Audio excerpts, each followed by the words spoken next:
Check. 8:20 na.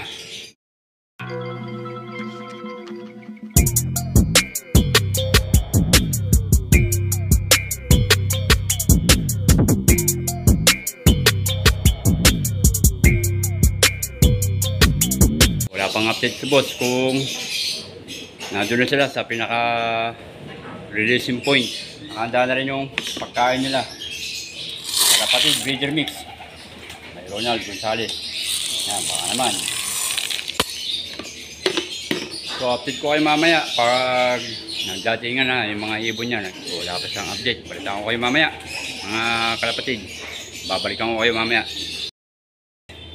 7:40 nirelease yung ibon sa Candelaria, Quezon. Hindi pa, baka kasalukuyan na lumilipad yun dahil 8:20 na. Isang oras mahigit na sila lumilipad.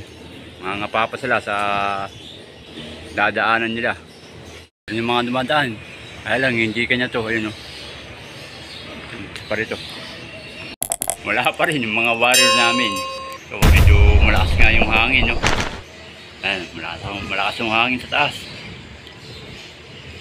At wala pa rin sa ngayon yung mga binatawan niya sa Candelaria, Quezon. Dito naman gagaling. Dito nang galing sila sa Batangas. Dito nang imiikot yung ibon.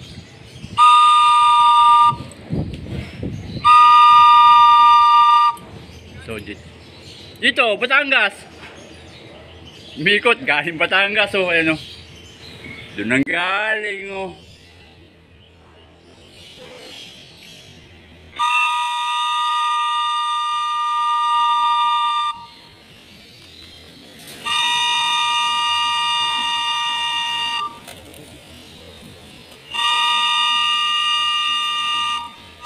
Pahingaan sila ng konti tapos bukusan na natin yung pinaka entrance nila para pumasok. Brown, no? Go! Pumasak! Yan, nahuli siya. Nahuli ng dating. Itong brown na to, yan. Pagod na pagod. Nahulugon pa. Yan. Natin kung mayroon pang darating bago sila papasokin. Sabay-sabay na. Ito pa.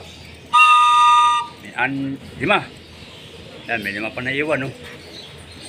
May 5 pa, dito nga sila nang gagaling. Ayan, may 5 pa. So maghintay pa tayo ng konti, baka meron pang dumating bago natin sila papasokin para sabay-sabay na sila ang kumain. Yeah, galing. Ayan, medyo nauli ng dating yung isa kanina, itong brown. Tapos yung may kasama yung black grizzle, 5 sila. Nauli ng dating. Nakapagpahinga sila at 9:14 na dito. Makarelax na ng konti dito sa loob. Medyo mainit na dito. O na yung mga ibon na galing Candelaria, Quezon. Ayun na. So pinapasok ko sila kaagad dahil mainit na sa labas. Nabibilad na ng gusto. Tama na yung konting bilad. At i-sticking ko na yung iba. O yung grizzle, yung muling dumating, pumasok na rin.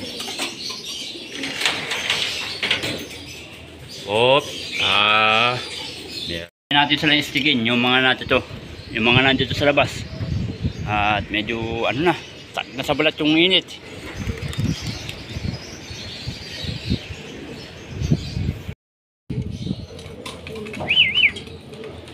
So try ko i-stick itong mga to kung papasok na ba o ano. Pasok.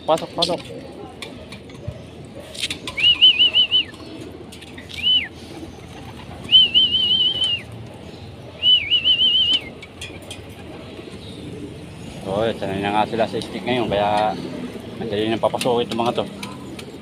Ayan. Pasok. Uy, pasok na ron. Yun, pasok. Ayan. Okay na, kaya naiwan.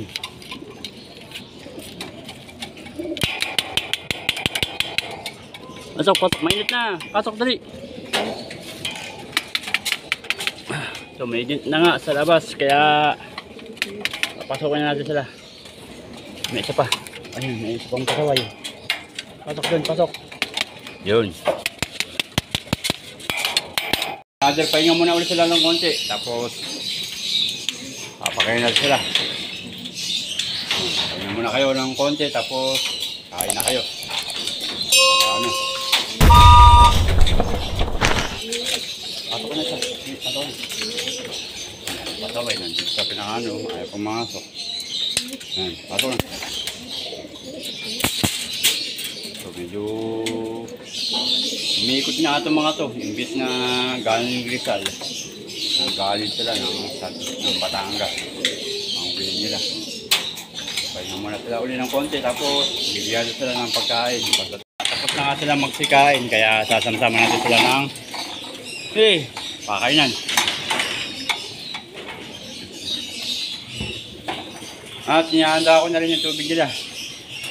Ito, lalagyan natin ng Nutrivin, amino acid, multivitamin. Yan, gawa ng kampiyon. 5 mm lang yung ginagawa natin dito.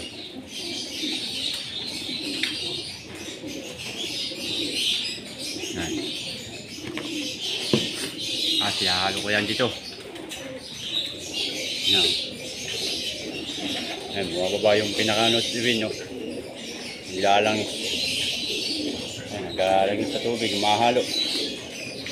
Mimix natin na mamaya para halong-halo talaga yung pinaka-ano, Nutrivin sa tubig. Yan, no? Nagkukulay para dilaw. Ito na nga yung ano, yung iinimin nila para sa araw na to. At nag-aabang na rin sila para sa kanilang iinimin. Naman na nga yung mga ibon na galing Candelaria, Quezon.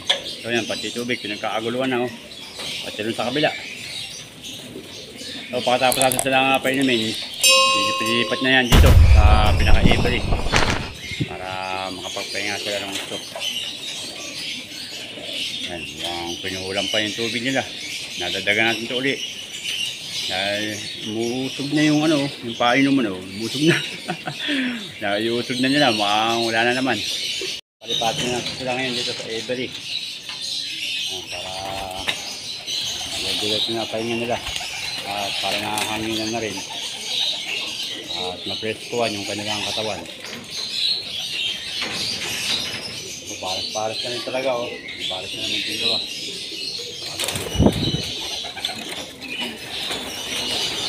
So dito bubuksan din natin para kabilaan yung bukas ng pintuan nila. Ayan, mamadala na ito labas.